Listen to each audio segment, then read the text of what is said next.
big fan of taking a book and turning it into a multimedia experience. I know there are a number of people trying to do it.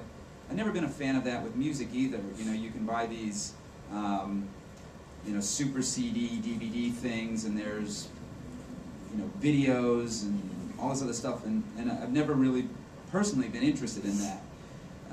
So the whole kind of slicing and dicing and throwing all this extra bells and whistles into it, you know, I'm sure that there are, you know, parts of the publishing industry where that makes sense, and maybe education would be an area where that made sense. But if I think about a great novel, for example, I really don't know why I would want anything more than the 300 or 400 pages, you know, start to finish.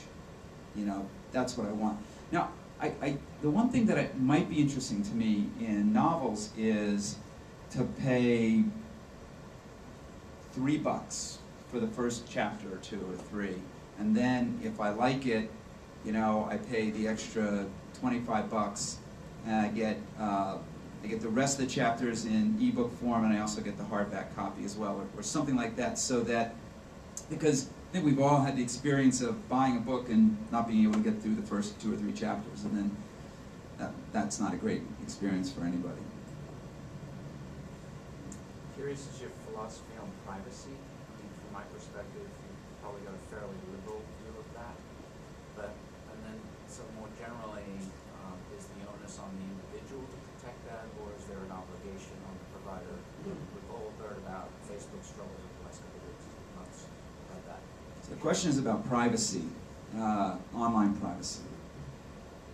And it is true that I'm fairly liberal in my behavior online, although I don't think there's any pictures of me doing anything improper.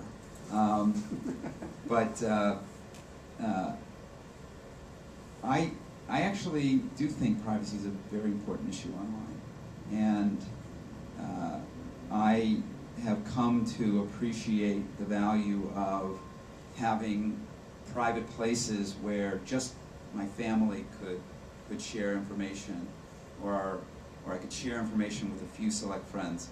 We're investors in a company called Foursquare. I'm sure many of you have heard of it, that allows you to check into physical locations and inform some subset of followers that you're there. And I use Foursquare every day. I didn't check in here, but I could. But I'm very particular about who I allow to follow me on Foursquare, because I really don't want to be out to dinner with my wife, date night Thursday night, and have somebody come up and, you know, start pitching me on a venture deal. And that would happen. So I think it's quite important. And so there are public channels, Twitter, my blog, Tumblr. You see John in the back there? John's the president of Tumblr, one of our portfolio companies. And I use those channels publicly, but every single thing I post on those channels, I think, you know, this is going to be on the internet forever. You know, is there anything I said here or did in this picture or whatever that I would regret? And if the answer is no, I put it out there. So I think the problem that we're experiencing with Facebook is that it started out as a very private network, and it's trying to morph into a largely public network. And I think that's a very difficult transition. I think that they may get away with it, but I think along the way they're going to upset a lot of people. And I think that if you're Foursquare and your value proposition is based on privacy, then you need to stay with that privacy. And if your Twitter and your value proposition is based on being public, then stay being public. But trying to be in that middle ground where, well, we're kind of public, we're kind of private, and we have these controls that you can use, and you can decide which photos your mom gets to see and which photos your friends get to see. I think it's very, very, very difficult to navigate, and I think we would avoid making an investment in a company that thought they could navigate that one successfully.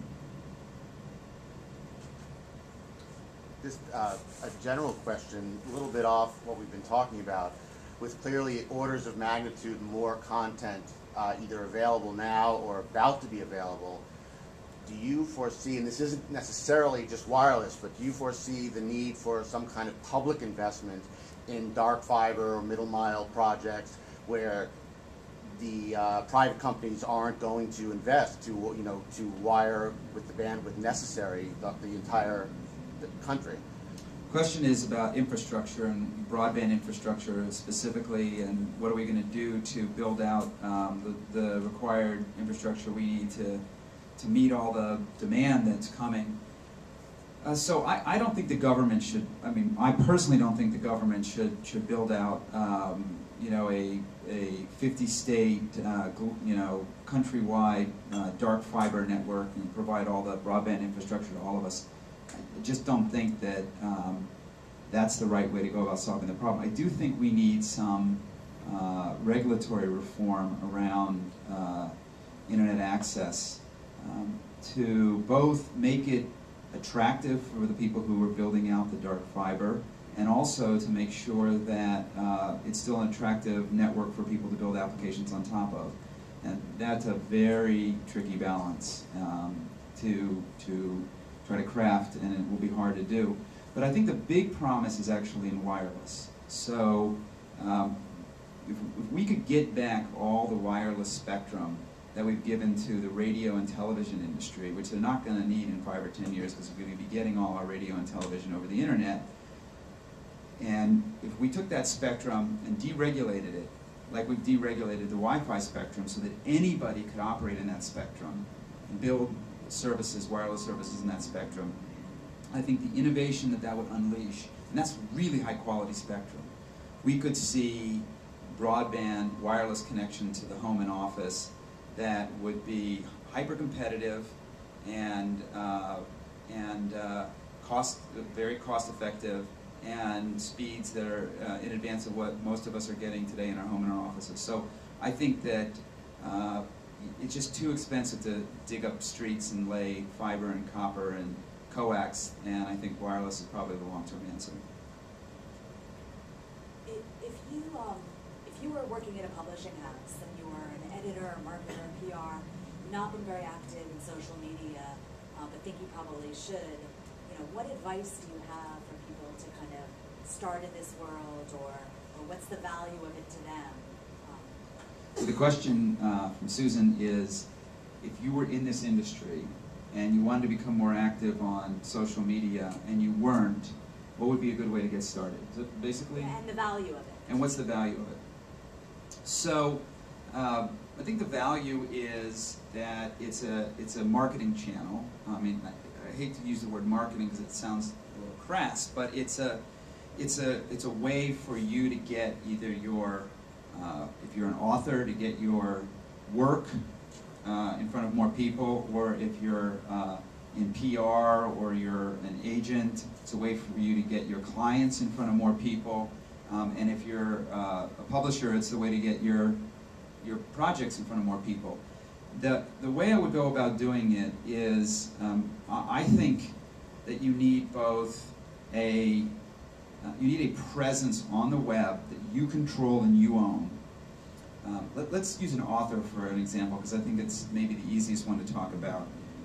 So I'm an author, and I need a place on the web with a domain that I control, that I can put whatever I want to put there, and build an audience for that. And that's really a blog. The way I think about it, that's a blog. I really think Tumblr, again, promote John's company back there, is a great way to do it, because creating a Tumblr blog is really easy.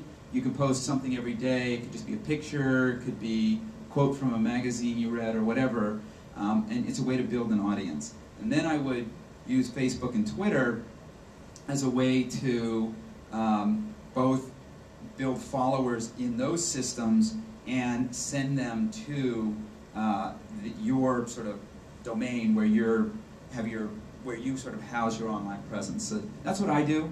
I didn't get there. I started a blog first, and Facebook and Twitter came later, and Tumblr came later. But that's basically what I do. It works pretty well. I try to post something every single day. It doesn't have to be an hour's worth of work, but it trains people to check in, and you know, if you're an author, you need an audience, you need a fan base, you need readers, and it's a great way to build that.